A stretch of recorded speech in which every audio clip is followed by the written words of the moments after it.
Bismillahirrahmanirrahim. Assalamualaikum warahmatullahi wabarakatuh.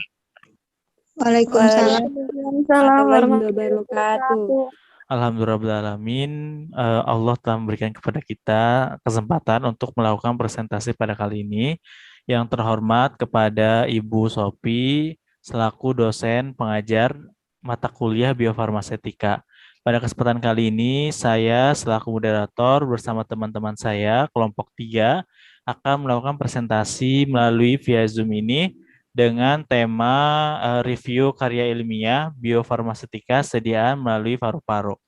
Nah, dari masing-masing teman saya ini akan menjelaskan atau akan menjadi sebagai penyaji ya. Yang pertama akan dilanjutkan oleh Salma Esa Nahdia. Dipersilakan.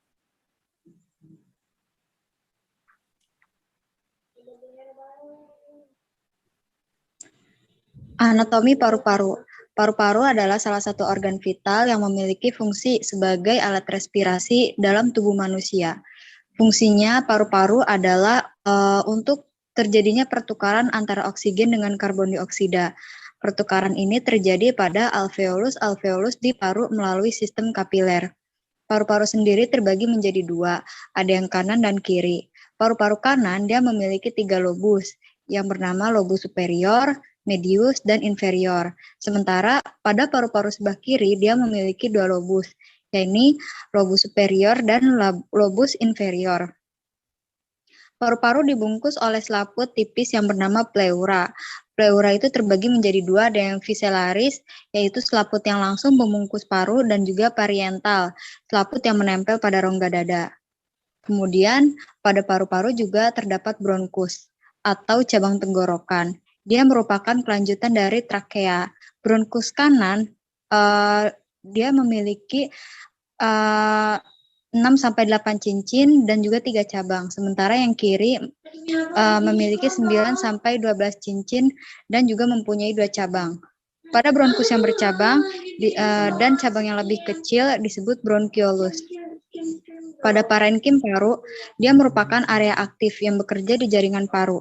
Parenkim sendiri mengandung juta-juta unit alveolus yang merupakan kantong udara berukuran sangat kecil dan juga akhir dari bronchiolus respiratorius sehingga memungkinkan pertukaran antara oksigen dan karbon dioksida. Lanjut. Faktor yang mempengaruhi ada 2, ada yang faktor anatomi fisiologi saluran nafas dan faktor fisiko-kimia partikel. Pada faktor anatomi, dia dari sudut anatomi memiliki penahan partikel yang berkaitan dengan ukuran saluran nafas secara bertahap. Jadi semakin mengecil frekuensi pembagian, jumlah dan besarnya sudut percabangan yang dapat mempengaruhi depo. Keadaan anatomi juga sangat penting dalam pemahaman tentang depo partikel. Dari sudut fisiologi sendiri, perubahan irama pernafasan, kapasitas vital, volume aliran, atau adanya halangan bronkus merupakan parameter yang berpengaruh pada pembentukan depo. Kemudian pada faktor fisiko-kimia partikel ada 4, ada ukuran partikel, muatan partikel, bobot jenis partikel, dan juga bobot jenis gas pendorong. Selanjutnya ada evaluasi biofarmasetik. Evaluasi biofarmasetik terdiri dari 2, ada yang perjalanan aerosol dalam tubuh dan evaluasi ketersediaan hayati. Pada perjalanan aerosol dalam tubuh, dengan alat penyemprot, partikel-partikel aerosol akan menempuh jalur tertentu yang berbeda dengan jalur perjalanan zat aktif yang diberikan dengan cara lainnya, dan jalur tersebut tergantung pada cara pemberian aerosol. Zat aktif akan bergerak menuju tempat aksi dan ebraksi selama ada kontak dan dengan dosis yang umumnya sangat kecil. Kemudian perjalanan aerosol yang panjang tersebut bisa disingkat menjadi transit atau penghirupan. Kemudian yang kedua penangkapan atau depo. Yang ketiga adalah penahanan atau pembersihan. Dan yang keempat penyerapan. Kemudian ada evaluasi ketersediaan hayati. Pada aerosol dengan efek sistemik, dimungkinkan untuk memperkirakan aktivitas dari farmakologik atau terapeutik atau menentukan kadar obat dalam darah dan membandingkannya dengan kadar yang didapat dari cara pemberian intravena atau jika mungkin dengan cara pemberian lainnya. Selanjutnya,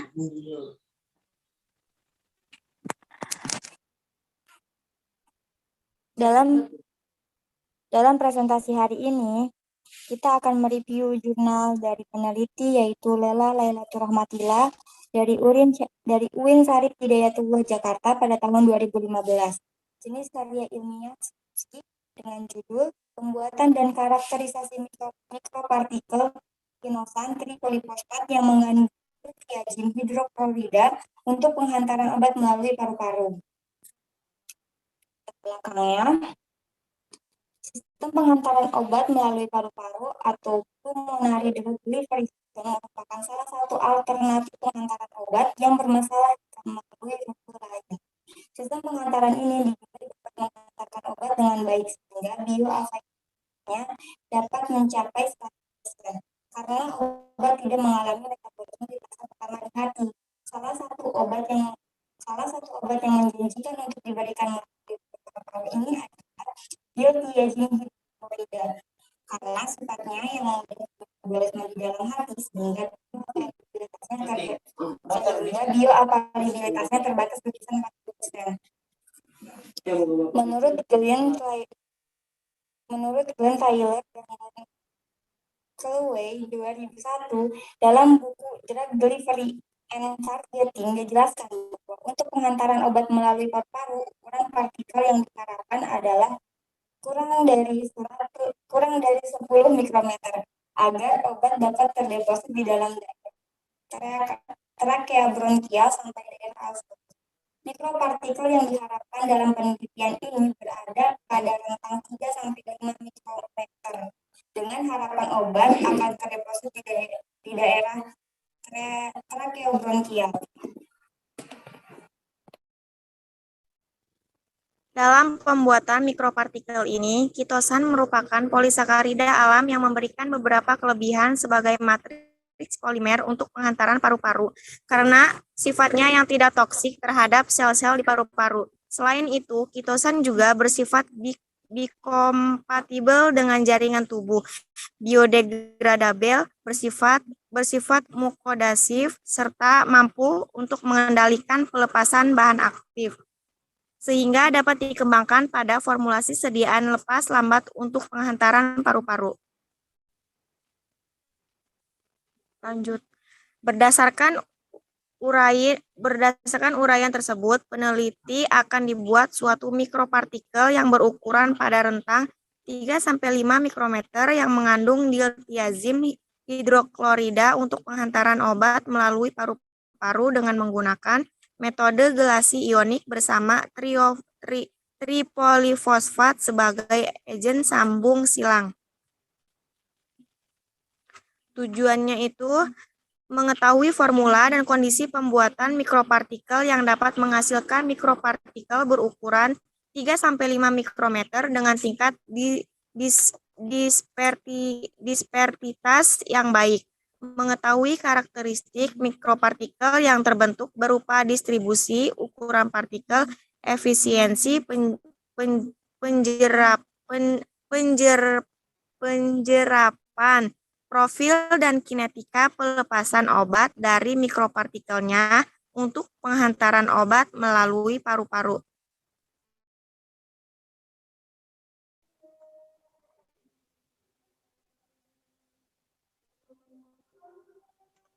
Di sini ada metode penelitian. Bahan dan alat yang dipakai di sini antara lain alat pengaduk magnetik, pengaduk baling-baling, buret, spuit 5 mili, spektrofotometri UV vis, alat sentrifus, mikroskop optik, particle size analyzer, pH meter, freeze dryer, dan alat-alat gelas lain yang lazim digunakan di laboratorium. Bahan pada penelitian ini antara lain ada kitosan atau food grade dengan viskositas 31,75 dan derajat destilasi 86,51%. Bioteksurindo, diltiazem hidroklorida, natrium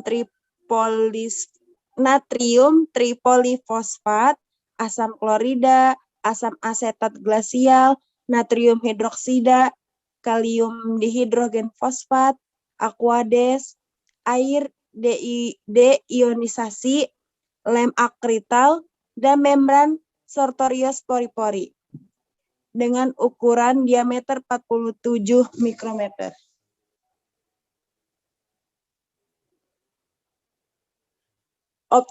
Optimasi konsentrasi larutan kitosan dan larutan TPP. Di sini dibuat larutan kitosan dengan konsentrasi 1%, 2%, dan 3% bobot per volume dalam 100 mili asam asetat 1% volume per volume dan diaduk sampai homogen. Sementara itu yang 40 mili larutan tripolifosfat dalam air destilasi dengan konsentrasi 2%, 3%, dan 4% bobot per volume. Disiapkan dan diatur pH-nya 5 menggunakan HCl1. Larutan tripolifosfat ditambahkan ke dalam larutan kitosan tetes demi tetes menggunakan buret sambil diaduk pengadukan secara kontinu menggunakan pengaduk baling-baling dengan kecepatan 300 rpm pada suhu ruang selama 30 menit. Setelah itu disentrifus dengan kecepatan 3000 rpm selama 15 menit dan endapan dicuci 2 kali dengan air bebas ion.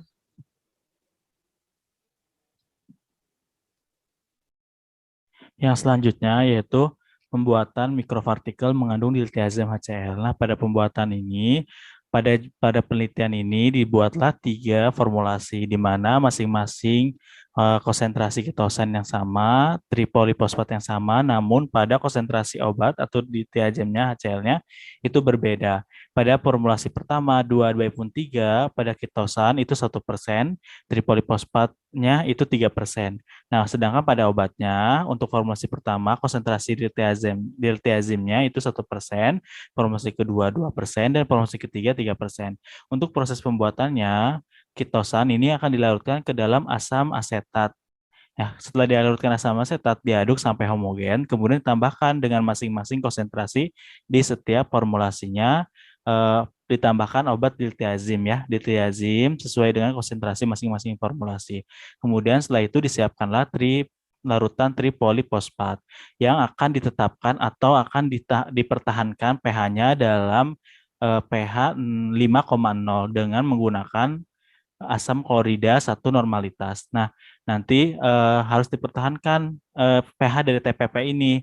Semisal apabila TPP-nya ini keasamanya kurang atau kurang dari 5,0, maka tambahkan HCl sampai dia berada dalam pH 5,0. Kemudian setelah pH-nya tetap, maka si TPP ini ditambahkan ke dalam larutan kitosa sama obat tadi dengan cara diteteskan menggunakan buret, kemudian secara berbarengan dengan tetesan itu harus diaduk secara kontinu. Diaduknya itu dengan menggunakan, pada penelitian itu dengan menggunakan alat baling-baling pengadukan dengan kecepatan 300 rpm selama 15 menit. Setelah membentuk suspensi, maka di sentrifugus dulu itu dengan kecepatan 3000 rpm selama 15 menit juga. Setelah itu baru hasilnya itu dipisahkan dan endapan sisanya itu dilakukan pencucian dengan menggunakan air deionisasi sebanyak 2 kali.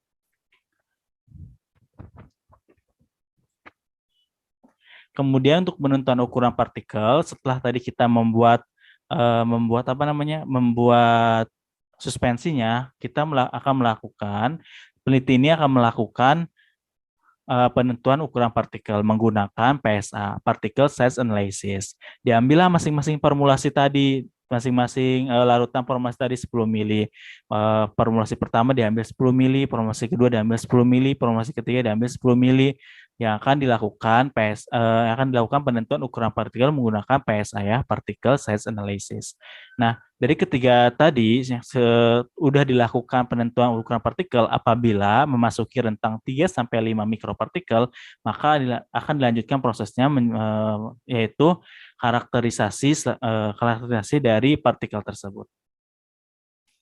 Selanjutnya yaitu salah satu proses dari penentuan partikel karakterisasi dari partikel tersebut yaitu penentuan panjang gelombang maksimal, di mana panjang gelombang maksimal ini larutan diltiazem hidroksin ini diambil 10 ppm, dibuat 10 ppm dalam dapar fosfat pH-nya 7,4 dan larutan asam korea 0,1 normalitas dengan pH 1,2.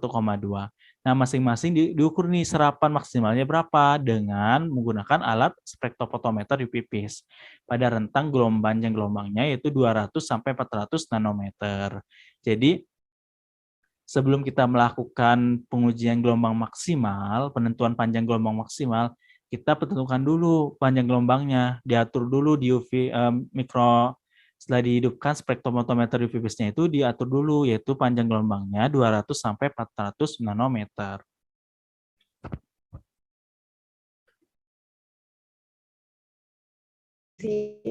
Alat yang digunakan untuk mengeringkan 500 ml suspensi mikropartikel per liter suspensi mikropartikel formula X1 dibukukan, kemudian dimasukkan ke dalam alat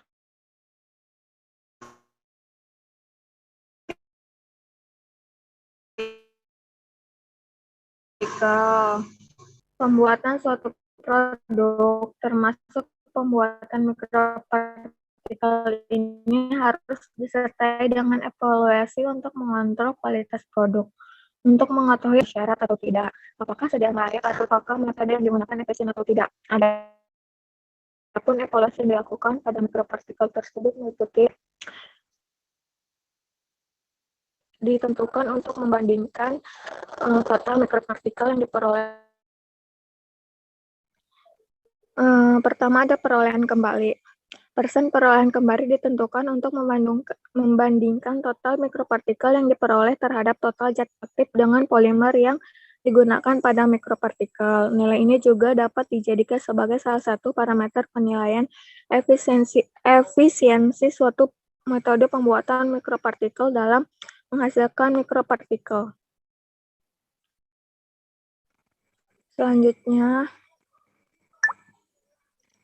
ada distribusi ukuran partikel. Diameter suatu partikel dapat diukur dengan beberapa metode, di antaranya metode pengayakan, metode mikroskop, metode zona aliran elektrik, metode pemotongan dengan sinar laser, dan metode sedimentasi. Selanjutnya ada penetapan kadar obat dalam mikropartikel dan efisiensi penjerapan.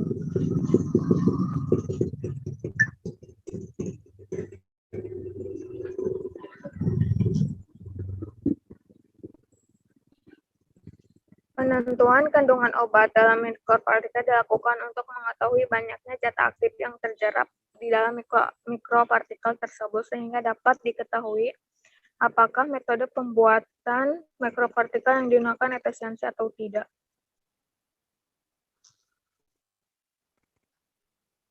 Selanjutnya ada pelepasan obat mikropartikel secara in vitro. Uji pelepasan in vitro dilakukan untuk mengukur laju dan jumlah pelarutan obat dalam suatu medium.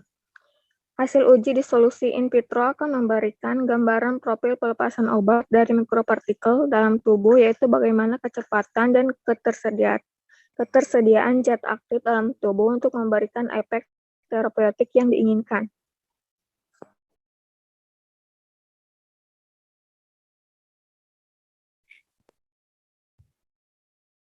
Pembuatan mikropartikel ketosan tripolifosfat mengandung diltiazem HCl, di mana pembuatan ini menggunakan metode gelasi ionik. Pada pembuatan ini menghasilkan 3 formula, di mana letak perbedaannya itu pada jumlah zat aktif yang ditambahkan ke dalam mikropartikel. Hal ini bertujuan untuk mengetahui efek penambahan zat aktif dalam peningkatan ukuran partikel yang dihasilkan. Pada formula pertama menghasilkan 1 berbanding 1, kemudian formula kedua itu senilai 1 berbanding 2, sedangkan pada formula 3 itu 1 berbanding 3, di mana pada Pada gambar tersebut, suspensi koloidal dari ketiga formula tersebut tidak adanya perbedaan kekeruhan sampai akhirnya diukur menggunakan partikel size PSA. Selanjutnya, di sini ada pembuatan kurva kalibrasi, di mana pembuatan ini diltiazem hidroklorida dalam medium asam klorida 0,1 N, pH-nya itu 1,2 dilakukan dengan konsentrasi 5, 10, 15, 20, dan 25 ppm, menghasilkan persamaan yaitu senilai 0,0527 X negatif 0,0224. Sedangkan pada kurva kalibrasi diltiazem hidroklorida dalam medium datar fosfat, pH-nya itu dilakukan dengan konsentrasi 1, 3, 5, 7, 9, 11, 13, dan 15 ppm, menghasilkan persamaan yang dengan nilai 0,0521 X positif 0,0075. Selanjutnya ada pengeringan mikropartikel. Sebelum pengeringan ini ditetapkan formula di mana yang akan dikarakterisasi lebih lanjut. Pada formula pertama yang akan dihitungin lebih lanjut. Dari hasil serbuk mikropartikel dapat dilihat pada gambar di bawah ini. Serbuk yang dihasilkan berwarna putih agak kuning berbentuk flek dilihat menggunakan mikroskop. Dilihat pada gambar pertama itu serbuk mikropartikel setelah freeze dry. Yang kedua itu pada gambar B, bentuk partikelnya dilihat menggunakan mikroskop optik. Selanjutnya di sini ada karakterisasi mikropartikel. Dan dari tabel ini ada hasil pengukuran partikel menggunakan PSA dan didapatkan formula 1, 2, dan 3. Dari bahannya, formula 1 banding 1 banding 1 banding 3, formula 2 1 banding 2 banding 3, dan formula 3 1 banding 3 banding 3. Dan tentang ukuran partikel dalam jumlah nanometer, didapatkan 3,39 untuk sampai 5,62 untuk F1. Formula kedua 2,24 sampai 8,13 dan formula ketiga 2,57 sampai 9,77. Dan di sini ada efisiensi penyerapan kadar obat dalam mikropartikel pada formula 1. Nomor sampel 1 didapatkan kadar 2,14, sampel kedua 2,17% dan sampel ketiga 2,09%. Lalu ada kadar total untuk sampel ke-1 didapatkan 134,19 mg. Untuk sampel kedua 136,26 mg. Dan untuk sampel ketiga didapatkan 131,27 mg. Di sini ada distribusi ukuran partikel formula F1. Ada rentang ukuran, diameter rata-rata, dan jumlah. Berdasarkan data hasil uji pelepasan obat, dapat diketahui bahwa rata-rata obat sudah terlepas 80,81 kurang lebih 5,87% dengan kadar terlepas 2,62 kurang lebih 0,19 mg dan 50% obat sudah terlepas pada jam keempat. Pelepasan obat dari suatu polimer dipengaruhi beberapa faktor diantaranya bentuk dan ukuran mikropartikel, konsentrasi larutan polimer, dan waktu lamanya laut silang. Menurunnya berat molekul dan konsentrasi larutan kitosan, maka pelepasan obat akan meningkat dan akan menurun dengan peningkatan waktu sambung silang. Bentuk partikel yang panjang akan lebih cepat pelepasannya dibanding dengan bentuk partikel yang bulat. Hal ini terkait dengan luas permukaan kontak suatu partikel. Kesimpulannya itu adalah kondisi yang baik untuk dapat menghasilkan mikropartikel yang berukuran 3-5 mikrometer dengan metode Galeas ionik, diantaranya perbandingan konsentrasi ketosan diltiazem 1% dengan banding 1% dalam pelarutan asam asetat 1% sebanyak 100 mili, kemudian konsentrasi fosfat 3% dalam pelarutan aquades sebanyak 40 mili, kecepatan pengadukan 300 rpm pada suhu ruang, pH larutan penyambung silang 5,0 0 dan waktu sambung silang 30 menit. Kemudian hasil karakteristik mikropartikel dari formula F1 adalah sebagai berikut.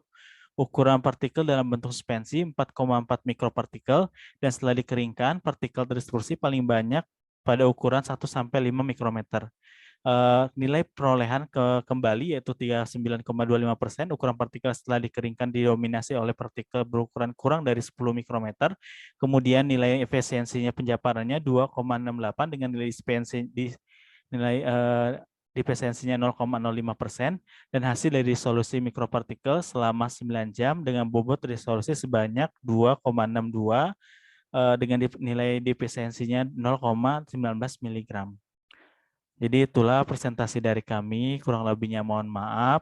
Yang ingin bertanya silakan untuk baik kelas A dan B, dan untuk Ibu juga nanti diajukan di WA Group. Terima kasih. Assalamualaikum warahmatullahi wabarakatuh. Waalaikumsalam warahmatullahi wabarakatuh. Warahmatullahi wabarakatuh.